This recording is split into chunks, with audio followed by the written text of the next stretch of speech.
કામ કરવું હોય ને 8 થી 10 સારા નજીક આવો ભલે તડકો લાગે છે એટલે કાંઈ નાશ કરવો હોય તો 8 થી 10 નાશ બંધ પડે. આ થોડાક માણસોનો જ કાર્યક્રમ છે. તો આપણે અહીંયા આખું ગાય આધારિત પ્રકૃતિ ખેતીનું જ કેન્દ્ર છે. તો તમે આમ કે અંદર ગયા હતા વિભાગો? તો પહેલા છે ને આપણે આમથી જઈએ, વિભાગો એક વખત બંધ થાય. અહીંયા ગોબર ક્રાફ્ટ બનાવવામાં આવે છે, એટલે ગોબરના હેન્ડીક્રાફ્ટ, લાકડાના બધા અલગ અલગ વસ્તુના હેન્ડીક્રાફ્ટ બધા જ હોય. આખો ગોબરનો હેન્ડીક્રાફ્ટ છે. એમાં બધા તોરણ ને આ બધું અવાજ નહીં કરતા, પાછળ શાંતિ રાખો. એટલે આ બધા ગોબરમાંથી બનેલા છે. ટોડલિયા ને તોરણ ને વોલપીસ ને કાર ઝુમ્મર ને માળા, સામે દેખાય ઘડિયાળ. એટલે ગોબર ક્રાફ્ટમાંથી અનલિમિટેડ વસ્તુઓ છે. માણસ પોતાનો આઈડિયા લગાવે તો બની શકે. એને સામાન્ય રીતે એની જે રીત છે એ આજે તૈયાર થયેલું તોરણ આ છે. સૌથી પહેલા એને આવું રફ હોય, જ્યાં સુકાય છે એ રફ થશે, પછી એને ઘસાય તો થોડુંક સીધું થઈ જાય. પછી ગોબરનું એકવાર એની પર લીપણ થાય એ સુકાઈને પાછું ઘસી નાખવાનું. બીજી વખત ઝીણું લીપણ થાય એ સુકાઈને ઘસી નાખવાનું. ત્રીજી વખત ચોક પાવડર અને વિંધ્યાવળના પાવડરનું લીપણ થાય એને ઘસી નાખે ત્યારે એકદમ ફિનિશિંગ લાકડા જેવું એનામાં આવી જાય. પછી આવો એક્રેલિક કલર લાગે અને મહેંદીના કોનમાં કલર ભરી આવો કલર ડિઝાઇન થાય. આમાં ઓમ શ્રી સ્વસ્તિક લગાડી શકાય એક કલરમાં. તો આપણા જે શુભ ચિહ્નો છે એનું ઘરમાં દર્શન થવું જોઈએ. ઓમ શ્રી પરમાત્માનું સ્વરૂપ છે. આ રીતના અલગ અલગ બધા જ બને. અને અહીંયા આપણા જેટલા વિભાગો છે એની ટ્રેનિંગ ફ્રીમાં આપવામાં આવે છે. તમને કોઈની ઈચ્છા થાય તો કોઈ પણ વ્યક્તિ આવી શકે. જ્યારે આવે અને જે બનતું એમાં સાથે લાગી જવાનું અને પ્રેક્ટિકલી લાઈવ શીખવાનું. એના માટે રહેવાનું, જમવાનું, શીખવાનું બધું જ નિઃશુલ્ક છે, કોઈનો ચાર્જ નથી.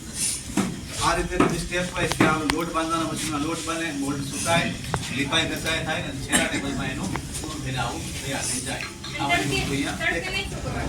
અને તડકે નહીં સુકવાનું, એના થોડાક છાંયે સુકવવાનું પહેલા શરૂઆતમાં. સીધું તડકે નાખો ને તો પાણી તાત્કાલિક ઉડે એટલે સીધું આમ મળી જાય.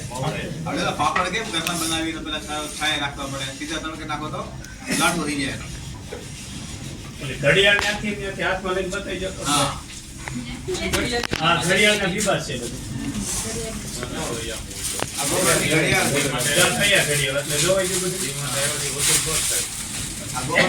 છે. પાછળ એનું મશીન લાગી જાય અને આ રીતે આગળ લાગી જાય. એમાં ઘરના પરિવારનો ફોટો રાખવો હોય, ગૌ માતાનો ફોટો રાખવો, બધું રાખી શકાય. 640ની વેચાણ કિંમત થઈ શકે.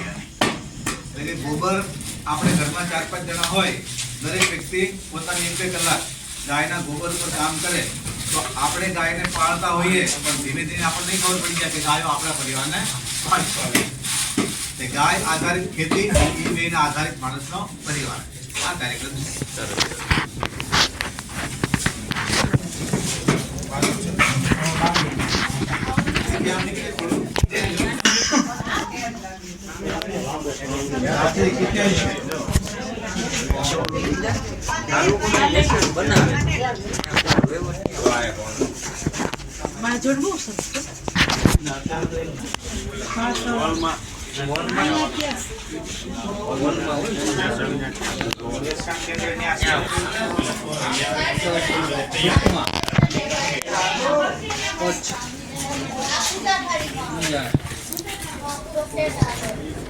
ટૂંકમાં મનોજભાઈ સોલંકીનું ફાર્મ, રામકૃષ્ણ ટ્રસ્ટ.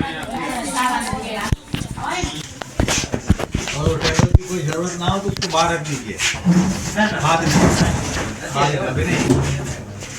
એટલે આ સાબુ બને છે ગોબર, માટી અને ઔષધિઓ.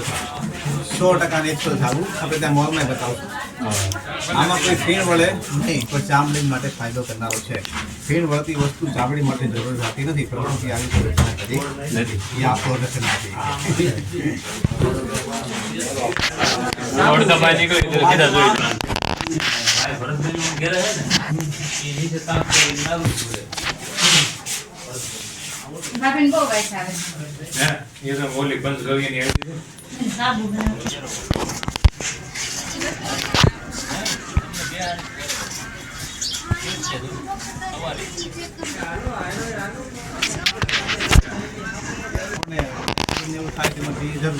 સાજા જ રહેવું, કાયમ બીમાર ન પડે એના માટે આયુર્વેદનો આપણા ગામમાં એવું ઇવેન્ટ કરી શકાય કે સારા વૈદ્યને ગામમાં બોલાવો એટલે 1-2 દિવસ એને રોકાણ કરો, એનું બધી આગતા સપ્તાહ કરો અને જે કંઈ ફીસ થતી ગામના લોકોની સારવાર થઈ જાય અથવા માર્ગદર્શન મળી જાય.